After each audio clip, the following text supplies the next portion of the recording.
Hello out there, I'm the oldest nerd, and I'm about to sneeze.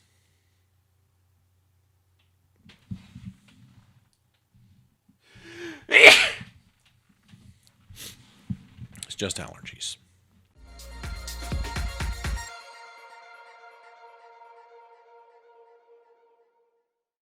Hello out there, I'm the oldest nerd, and today we're going to talk about Brave New World. This is the one of the originals in the new Peacock streaming service. Peacock streaming service is the NBC streaming service that just went live on Wednesday, and one of its originals is an adaptation of Huxley's Brave New World. We talked about it coming up in the last video, and in this one, we've seen the first couple of shows.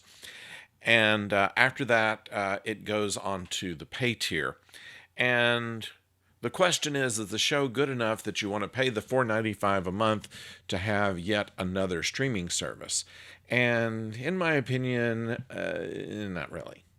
The network itself has a number of free offerings. I found some original Johnny Carson Tonight shows were kind of interesting. They've retitled them The Johnny Carson Show and have taken out the regular opening. And there's some interesting shows, especially if you're as old as I am and remember some of them. And there are a few other things. There's some classic shows like Battlestar Galactica that's on there, the reboot, and other things. But as we said, the original, which we're talking about today, is Brave New World. And this is kind of a thing, the same thing CBS did with CBS All Access by giving you a free episode of Star Trek Discovery before actually making you pay for it. And this is the same thing. They give you 2 episodes of Brave New World, and they're hoping that there is enough there to make you want to say, hey, I want to go and buy in on yet another streaming service. And frankly, we already have Netflix. We already have Hulu, Disney Plus. I'm not sure what else. CBS All Access, of course. And I'm not sure that I want to bring in Peacock, at least for the paid version.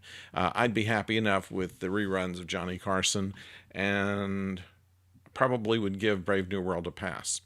We have 3 main characters here. One is Donina Crown, who is a person that works in the lab that creates the embryos that are artificially made into children in New London, which is the site of our advanced society.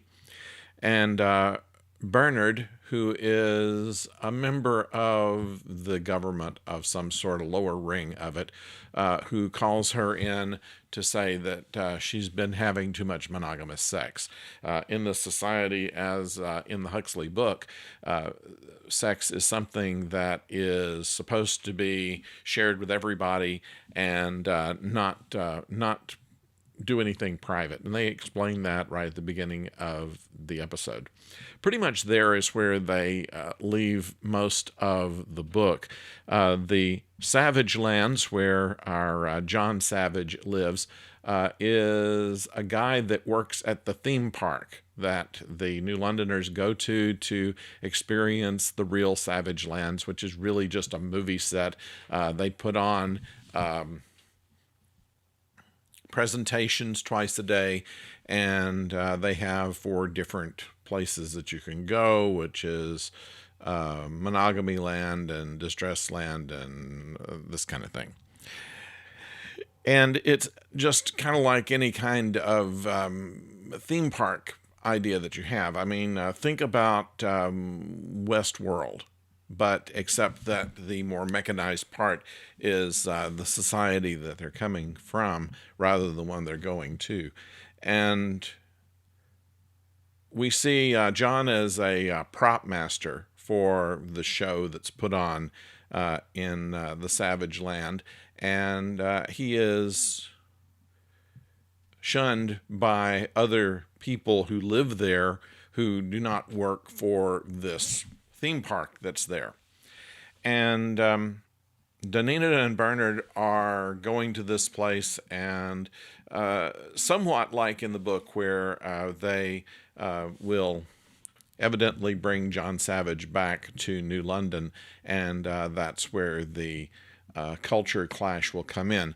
Both Danina and Bernard are kind of questioners, and this is something that's not allowed in the society as it's set up. And so instead of having just one person who is the big questioner, there's actually kind of a crack in the society. Everything is not really perfect, but certainly very orderly. And they, through the use of drugs, kind of keep people from asking questions. There's very little violence, there's very little prejudice, at least as they call it, although it's very apparent that there's a difference between the alphas, the betas, go on down the Greek alphabet to the epsilons, which are just the people that clean up. It's very beautifully photographed. The sound design is very good. It's very cinematic in feeling. The special effects are impressive without getting too much in the way. And the acting, I suppose, is okay. I guess my problem with it is really that maybe it's not the right story. Maybe the dystopian future that was thought of in 1950 is not the kind of dystopian future we might see now. And so even in their attempt to make it more relevant, I'm not certain that they were successful with it, at least as far as I've seen. They are trying to make you care about the characters. They may be successful a few episodes in. My problem really is, in addition to the show itself, that with the Peacock network. The only way I could get it was on my iPhone. If you don't have the right kind of smart TV, or if you don't have Apple TV already, or if you have Roku or Amazon Fire, none of these things will work with Peacock. So you either have to watch it on your iPhone, as I did, or an Android phone, or Vizio television, smart TV, or on Apple TV. And if you don't have any of those, you're stuck watching it on a phone. And actually the more cinema style that they use is kind of lost on such a small screen. You kind of want to put it up on a big screen. So I'm kind of missing that. So I'm probably going to give a pass on subscribing to Peacock. I might find it a good diversion for some of the other programs that are on there. But I'm going to pretty much give Brave New World a pass. So as far as Brave New World, maybe it would be better just to read the book and take it in the era that it was written, rather than trying to make it relevant to our current times. I think our current times are something else that we need to worry about. I don't want to be reminded of it, even if it contrasts so much with what we're seeing on screen.